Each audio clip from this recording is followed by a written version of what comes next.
we are going to look at building a strong foundation for your relationship. Now, before I start speaking about building that strong relationship, there is a friend of mine by the name John Gottman. He said that if any relationship have got a ratio of 5 to 1, that means that if 5 things you are doing is good and can lead to building of a relationship, and the one 5 to 1, that means the one it's something that's bad, then that relationship can go far. But if it is a ratio below 5 to 1, then that relationship, it seems that it does not have a future. Now, what are the things that you can do in order to build a strong relationship? The first thing is communication. Communication, let me say speaking. Communication by speaking.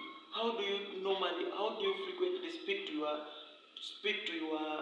your girlfriend, or how do you frequently speak to your man? How do you frequently speak to your friend? Speaking or having time to speak to each other can lead to building of a strong relationship, because the time you are speaking or the time you are talking, you normally share the good and bad things that you have in life. And normally sharing or communication, it's something that brings people together, or it helps in bonding you together. The next thing when it comes to communication is listening. If somebody is speaking to you, or if you are communicating to someone, you must listen to that person, or you must be attentive in order to get what the person or your partner is talking about. So in every communication, if you want to have a strong relationship, you must have the art of listening to your partner. Listen to him or her. Don't, when somebody is talking to you, or when your partner is talking to you, don't be on your phone, or don't be in something that may distract your attention. So try so much to draw your attention to him or her, so that you can listen and also find a way of responding. The next thing is body language. When you are speaking to your partner, make sure that you have eye contact with him or her, or you are close. Because if you are talking to someone, then you don't have eye contact with him, it means that sometimes you are not interested. Having eye contact or having right body language, it confirms to you that this person is into me. Having eye contact with a person, it can also tell you whether this person is lying to you, or whether this person is telling you the truth. The next thing when it comes to communication is digital communication. How frequent do you text your partner? How frequent do you chat or do you WhatsApp your partner?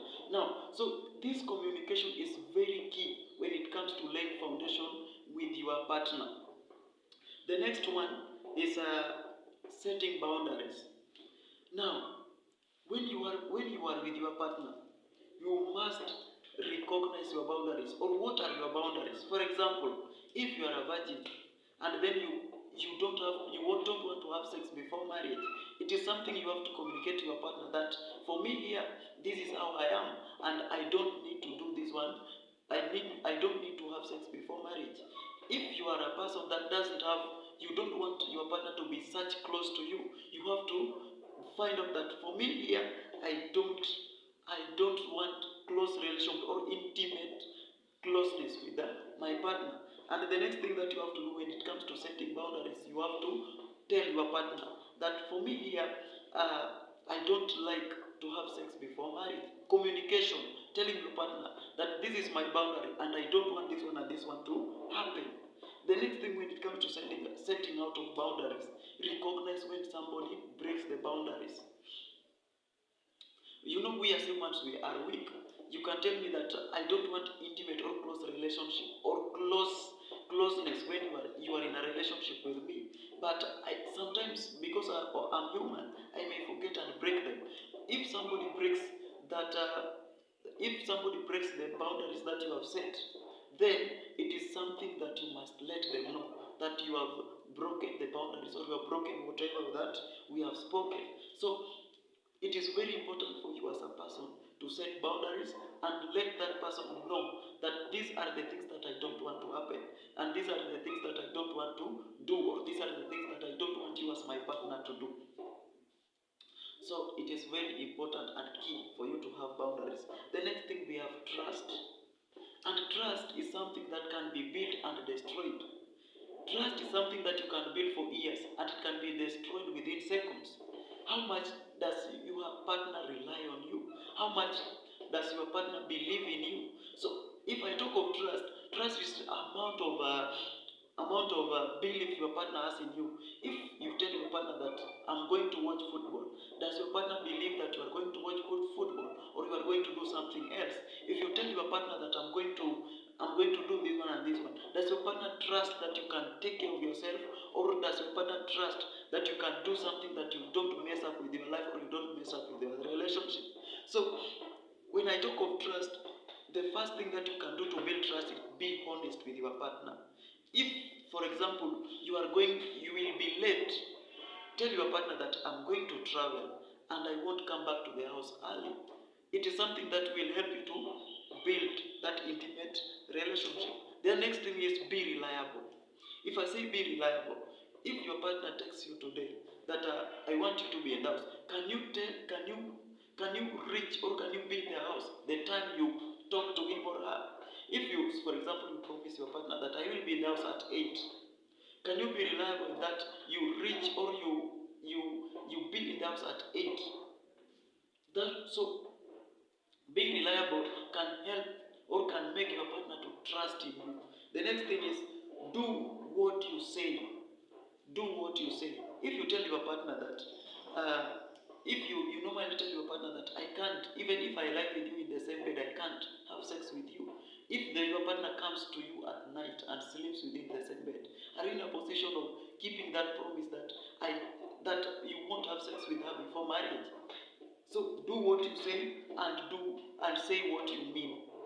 So it is very important for you to set, or to be to. Those are the things you can do to make your partner trust in you. The next thing for you to set a strong foundation in a relationship is friendship. Now, I normally tell my friends, the girl you should be in a relationship with should be your best friend. You know, your best friend is somebody who knows you better. And during our the second video, I told you about the qualities of a good friend. So if you want to be in a relationship, be in a relationship with your best friends. With your best friend, somebody who understands you better, somebody who knows you better. So your best friend, if you are in a relationship with your best friend, that relationship can go far. Because you can't be in a relationship with somebody you can't open up to. So your friend is somebody you can open up to. You can tell him that this is the thing and this is the thing, and you can sit down and solve the issue. Now, the fifth thing for you to build a strong foundation in a relationship is respect.